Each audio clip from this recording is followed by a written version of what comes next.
Намираме се в село Вайвая и в момента вървим по възстановена улица след поставянето на водопровод, който не беше ремонтиран повече от 50 години.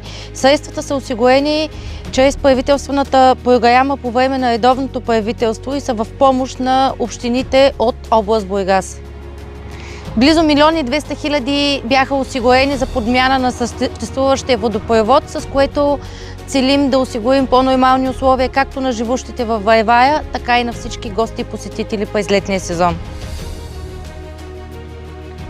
Грижата за малките населени места се изразява в действия. Това е едно изпълнено обещание, основен ремонт на пътя от Царево до село Бродилово. Отново, чрез правителствената програма, община Царево подаде документи и успя да реализира този така мечтан път повече от 20 години, на който не му беше правен ремонт.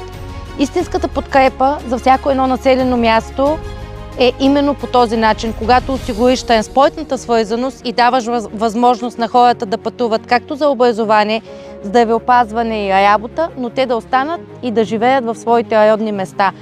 Село Бродилово е едно от най-прекрасните ни странджански села.